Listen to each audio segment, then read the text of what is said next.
What's ripening YouTube? So I want to do a quick video about how to make coconut milk. This is a coconut that's already been hulled. If you go back and look at some of my older videos, I did a couple of videos about opening coconuts and gave a pretty in-depth description of how to get to this point. So I've already made a little bit of coconut milk, so don't mind the dirty dishes because I'm kind of midway into it. Here's coconut milk from the first one. Basically all I'm going to do from here is take a heavy knife. You can use a machete. I'm just going to go around the outside.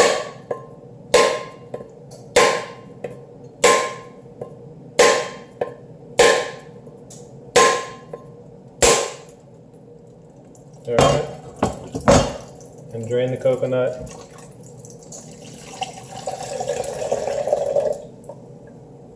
That was a pretty good one.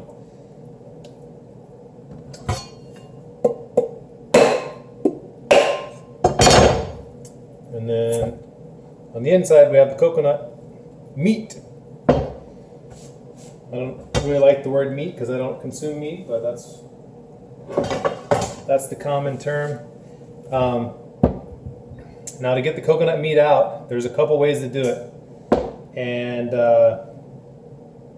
I have another one that I use for making shredded coconut, which is like more authentic type tool. Actually, let me go get it real quick.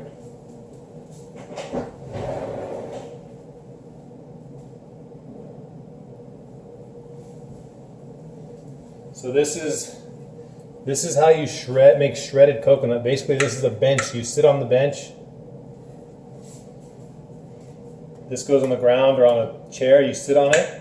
And then you take the coconut and you actually scratch out the inside on this. I don't know if you can see these teeth, on these sharp teeth. And that's how you make like traditional coconut, shredded coconut, which is really awesome. It's like beautiful consistency. That's how I do it. If you just want to make coconut milk, if I can back up a little bit. If you're just making coconut milk, this is the tool that I use. It's got a curved blade and it's designed to go underneath the meat so you can pop out the whole thing at once. And I'll show you how I do it. All I'm doing is placing the blade underneath between the shell and the meat. And I stick it in there and you just kind of have to jimmy it around. And depending on how mature the coconut is, will depend on how easy this is to do. But it's not for if you have arthritis or if you're not very strong, it might be a challenge for you. Definitely something to get used to. But once you get used to it, if you do it like this, I didn't get it perfect, but I got basically the whole half came out in one chunk. And what I like to do is just break it into smaller chunks. In this case, this is a pretty good shape because it's still got some give to it. It's not totally rock hard. All I'm going to do is drop the chunks into the blender with the coconut water that I already put in there. Just like so. And then you're left with this. This is like, you can make a cup out of it. You can do whatever. My mom actually makes she makes wind chimes and uses these as like the holder for the little wind chime pieces that come down. So there's all kinds of stuff you can do with that. I use these for when they dry out. You can use them to start fires. You can make biochar with them. Let me just go ahead and extract the second half. And this is kind of like if you do kind of a twisting motion like this, you can slide the blade underneath and you can usually get this out in one piece. One thing to be careful of, this side has a point on it, but this end has the 3 holes, which you may be familiar with. Be careful when you're jimmying against one of these on this side, because these holes are like thin spots, so it's possible to push that knife through the thin spot in the shell and pop yourself in the hand. So just be mindful of it if you're doing it that way. I always try to keep my hand away from the middle so that if it does pop through, it's gonna miss my hand because I have cut myself.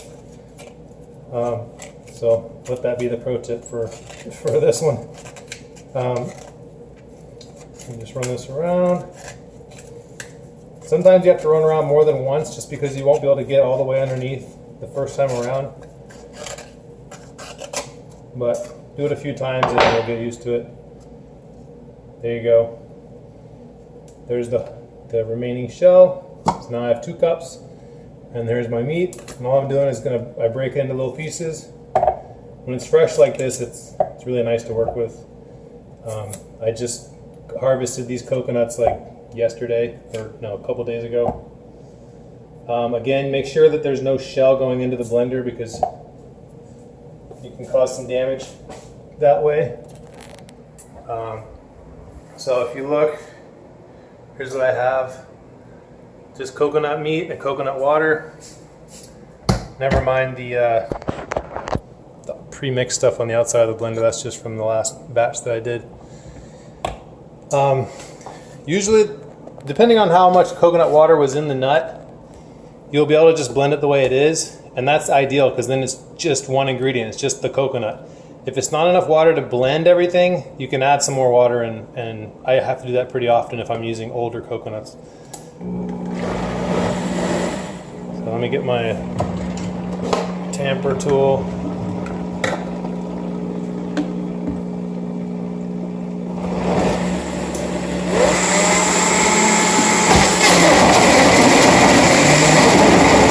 Once it gets going, it's pretty good.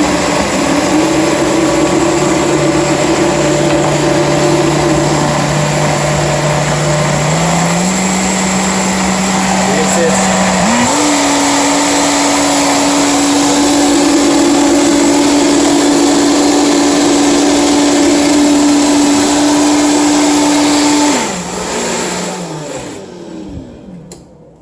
and that's all there is to that.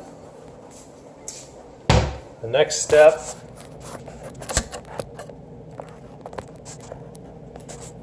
next step is really important, and that is the nut bag. And without the nut bag, this is really kind of a pain in the butt to try to put it through like a colander or a sieve. These nut bags, they're made of this real fine material, and basically you just pour the mixture in and sieve it through. Just like if you were making almond milk or anything else like that. All you do is pour it through.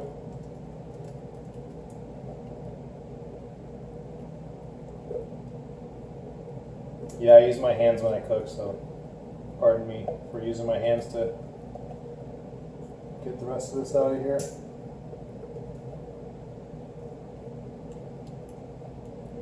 You get as much out of there as you can.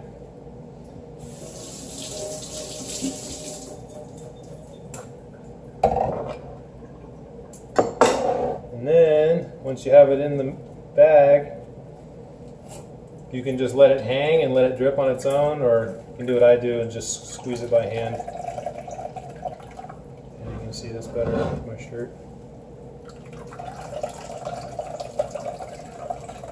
I'm not squeezing hard, I'm just giving enough pressure for the liquid to come out. As it comes out, then you can kind of tighten up your grip a little bit. Doesn't take a lot of pressure, it just takes kind of consistent pressure. And eventually you end up with this kind of dry, basically dry coconut cake. And the dry part, actually I use it to make, maybe I'll do a video about that sometime. I make banana bread and I use this kind of as like a thickener, or I don't know, it kind of gives it more texture within the ripe bananas. Kind of makes it all stick together, and you can kind of make a bread or like a cracker out of it, depending on how long you cook it. But most of the flavor comes out in the milk, so it's not like it's going to be a big additive in terms of flavor. It's just going to be like a fiber component you can use if you need like a binder or something in certain recipes. Usually I just throw it out, but sometimes I use it. Anyway, once you get to the end, almost there, I'll show you what it looks like at the bottom of the. Basically, you end up with this like. Here.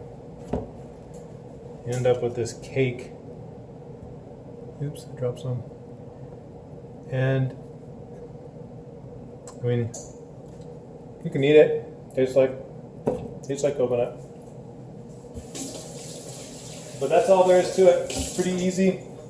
Obviously, it's not as easy as if you had a can of coconut milk, but this is literally one ingredient. I just took a coconut. As you saw, it was just the coconut water.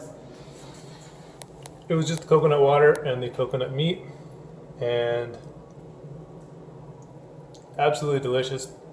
If you put this in the refrigerator, like in a mason jar, it'll separate, and you can, if you wait like overnight, the top layer will be like a thick cream, and the bottom will be kind of a thinner layer, and you can use both of those ingredients different ways depending on what you're doing.